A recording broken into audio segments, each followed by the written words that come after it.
Hey vinyl community, Morten Aastad here. I thought I'd do a challenge that I found tonight.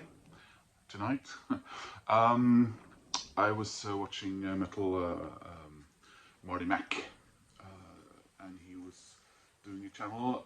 No, he wasn't doing a channel. He was doing a challenge. Sorry, that was started by Metal Mikey. Um, so the challenge is as follows. Take first a record by a band where you think their first album was the best, or your favorite, best or favorite, or same difference. And then you move on to number two, which is another band, but with this band you think their second album is your favorite or their best. And then you move on to another band, and this time you think their third album would be your favorite. See how far you can get doing that. Now, Metal Marty Mac, he did only vinyl albums and only heavy metal. And then I checked out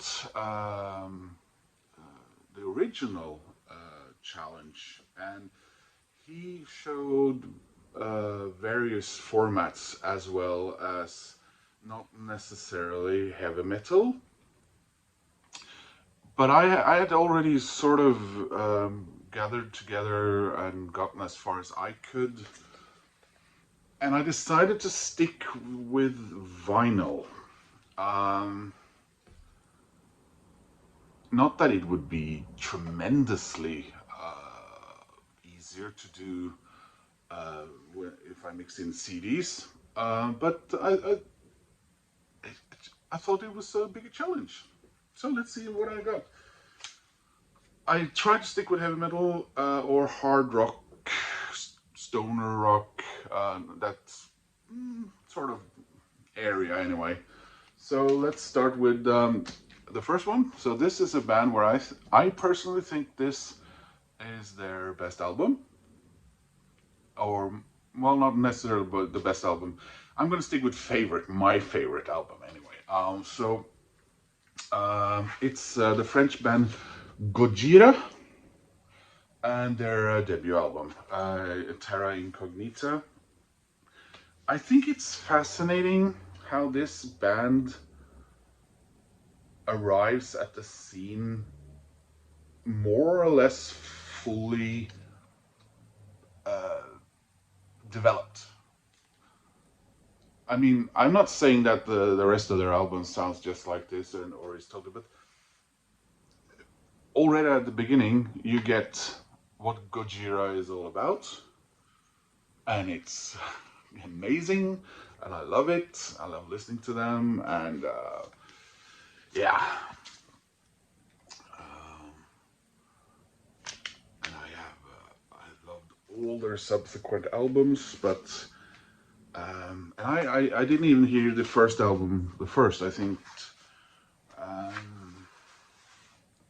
this is more or less the second to last album I finally got my hands on. It's a pretty vinyl record, by the way. So yeah, that was the first album. So I got the number one. Yay! Next one is the second band. I think their second album is my favorite. I keep wanting to say the best, but we might just say. Let's see if I can get it out of its. So it's a little less shiny. Sorry about that. There we go. Kind of why I wore the shirt. It's Slipknot. And their second album, Iowa. And this was a limited edition translucent green vinyl. I thought it was an anniversary. Anyway,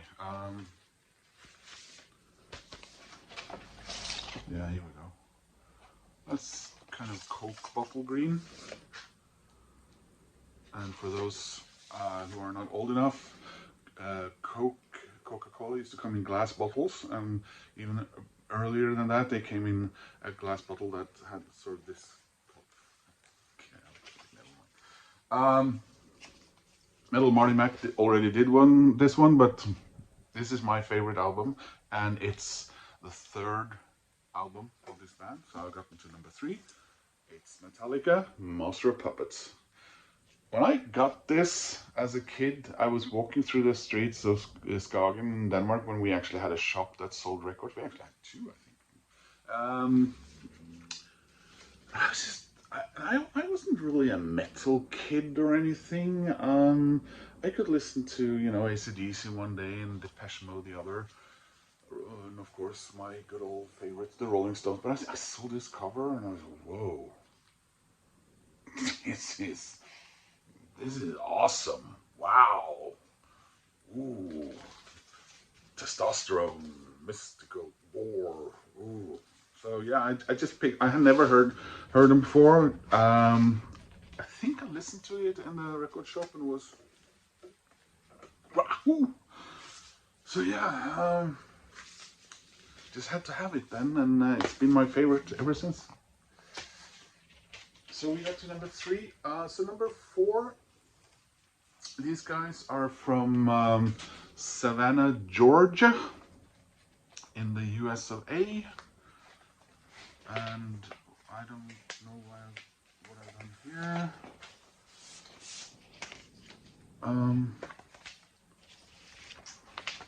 Oh yeah, I kept the plastic sleeve. So it's Baroness. I kept the plastic sleeve because it had the sticker on it. That's why I couldn't understand why are there 2 plastic sleeves here. So this is Baroness Purple album. And it is their 4th album, and it's my favorite. There's a Norwegian connection here.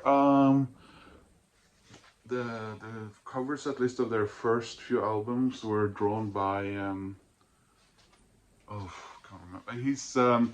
He also draws the covers, album covers for his own band, and a Norwegian band called Kvelertak, Stranglehold.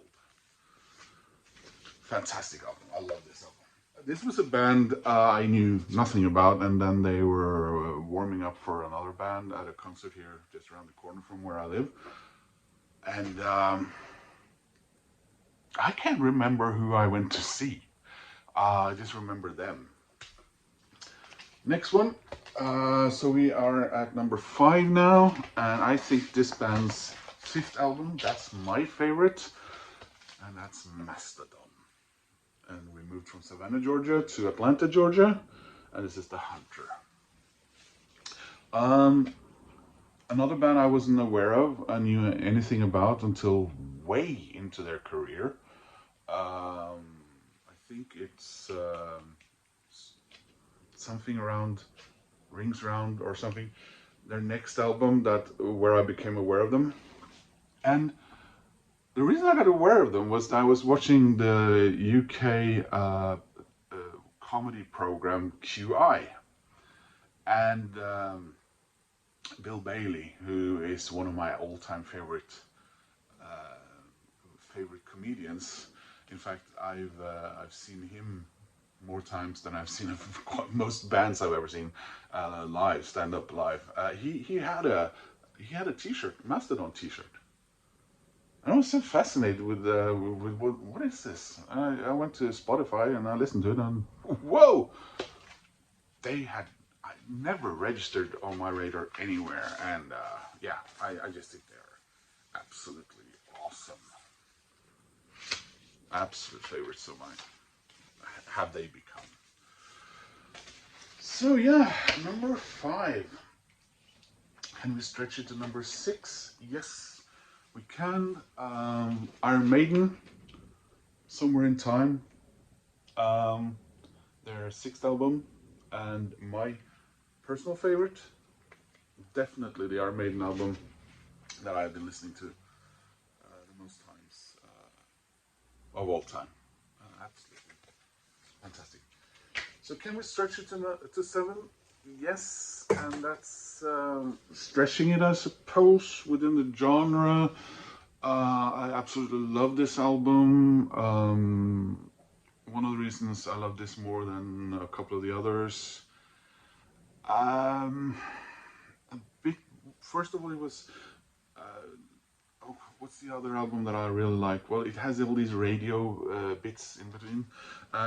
It's Queens of the Stone Age, Villains. Also, I really like their previous album, but this is maybe a little more lighthearted, a little more groovy. There's no more groove in it. Um, beautiful, beautiful addition, by the way. I don't think this is colored vinyl, is it? Does it matter? No, of course not. It's a back one. But yeah, Queens of the Stone Age, Villains. I think this is my favorite Queens of the Stone Age album, and that's number 7. And that's as far as it goes. I picked out a couple of records where both the 10th and the 11th album were my favorites, but I can't find a number 8 or a number 9, so that's all she wrote. I'll leave links to both gentlemen's YouTube channels, and if you see this and you think, oh, this is a cool challenge, let me know if you're going to do it, so I can check it out afterwards. And anyway, have a great weekend coming up, and take care, and hopefully click like and subscribe. That makes me happy, and I'll see you again soon in another video. Take care, guys. Bye.